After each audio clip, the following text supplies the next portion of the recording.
महाराष्ट्र आणि मध्य प्रदेश या राज्यांच्या सीमेवर हा मतदारसंघ आहे। सीमेवरच्या गावांमधल्या समस्या आजतागायत सुटलेल्या नाही। या मतदारसंघातल्या टोकावरच्या गावांचा अजूनही विकास झालेला दिसत नाही। अनेक गावांमध्ये अजूनही रस्ते नाहीत। जे रस्ते आहेत त्या रस्त्यांची दुरावस्था आहे। शेतकऱ्यांचेही अनेक प्रश्न आहेत। अनेक गावांमध्ये जाण्यासाठी रस्ते नाहीत। नदीतून वाट काढत गावात जावं लागतं। उच्च शिक्षणाच्या सोयी नाहीत। साहित्य सम्राट राम गणेश गडकरी यांचं स्मारक आणि नाट्यगृहाच्या देखभालीचा प्रश्न गेल्या अनेक वर्षांपासून रखडलाय। शेतकऱ्यांचे प्रश्न आहेतच। मतदारसंघाच्या कळमेश्वर तालुक्यातील MIDC मध्ये एकही उद्योग नाही। सावनेर तालुक्यातील MIDC मध्ये 2-4 कंपन्या आहेत, मात्र रोजगाराचा प्रश्न सुटलेला नाही। त्यामुळे नागरिकांमध्ये काहीसा असंतोष दिसतो। या मतदारसंघातील नागरिकांना काय वाटतं, त्यांचे काय प्रश्न आहेत, त्यांना कुठल्या एकूण विकासाच्या गोष्टी खुणावत आहेत, थेट आपण त्यांच्याशीच विचारूयात। तुम्ही सांगा, एकूण सावनेर मतदारसंघाचा जर विचार केला तर एक नागरिक म्हणून तुम्ही काय सांगाल तुमच्या मतदारसंघाविषयी? स्वातंत्र्य मिळाल्यापासून या मतदारसंघाचा कुठलाही विकास झालेला नाही। सतत 25 वर्ष झाले लोडशेडिंगचा मुद्दा अजूनही सुटलेला नाही। शेतकऱ्यांचे जे पैसे आहे बँकेत ते सुद्धा मिळत नाही। जे MIDC आहे ते सर्व बंद झालेलं आहे। रोडमध्ये मोठे मोठे खड्डे पडलेले आहे आणि सामान्य नागरिक या सरकारपासून त्रस्त झालेला आहे। तुम्ही सांगा, महिला म्हणून काय सांगाल, काय तुमच्या समस्या आहेत किंवा चांगले कामं झाले असतील तर ती कुठली कामं तुम्हाला वाटतं की झाली आहेत? मला असं वाटतं की या विधानसभा क्षेत्रामध्ये पाहिलं असता एक 30-35 वर्षापासून चांगले कामं हे झालेले नाही।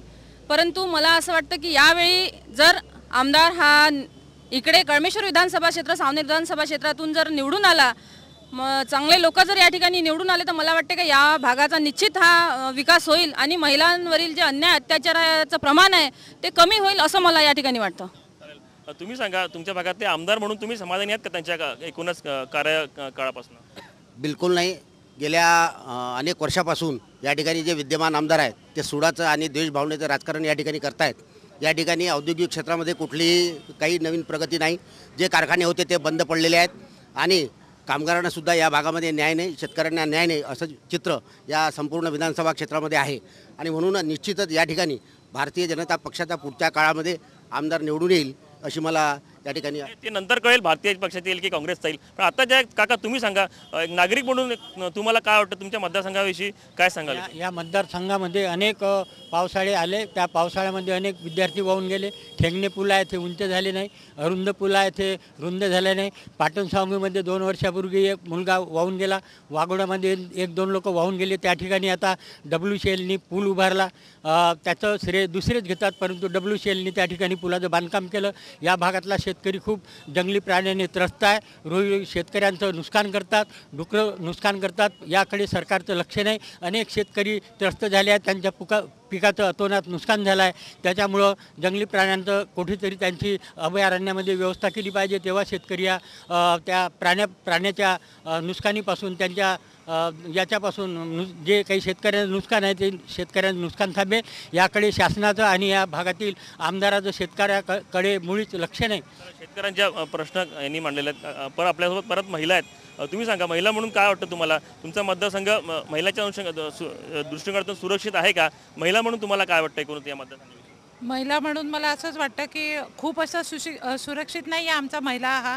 आणि इथे मुख्य म्हणजे जे शिक्षणाचं जे क्षेत्र आहे त्याच्यामध्ये जे विद्यार्थ्यांना जाणं करावं लागतं त्याच्यासाठी सुविधा नाही आहे। बसेसची सुविधा नाही आहे। मुलींना संध्याकाळचे 7-7, 8-8 वाजेपर्यंत कळमेश्वरला थांबावं लागतं। ज्या आतल्या खेड्यांमधल्या ज्या मुली आहे त्या लवकर वेळेवर पोहोचू शकत नाही। तेव्हा इथल्या याकडे सरकारने इथे कुठेही लक्ष दिलेलं नाही। त्यासाठी सुद्धा त्यांनी हे लक्ष द्यावं अशी आमची अपेक्षा आहे। कारण इथल्या मुली रात्री 8-8 वाजता घरी येतात, त्याच्यामुळे पालक लोकसुद्धा अतिशय चिंतेत असतात आणि इथे जाण्यायेण्याची सुविधा आतल्या खेड्यांमध्ये अजिबात नाही। तर त्याच्यासाठी बसेसची व्यवस्था किंवा आणखीन काही त्या सिटी बसेस किंवा जी काही व्यवस्था करता येईल त्या व्यवस्थेकडे इथल्या आमदारांनी किंवा कुठल्याही यांनी लक्ष दिलेलं नाही।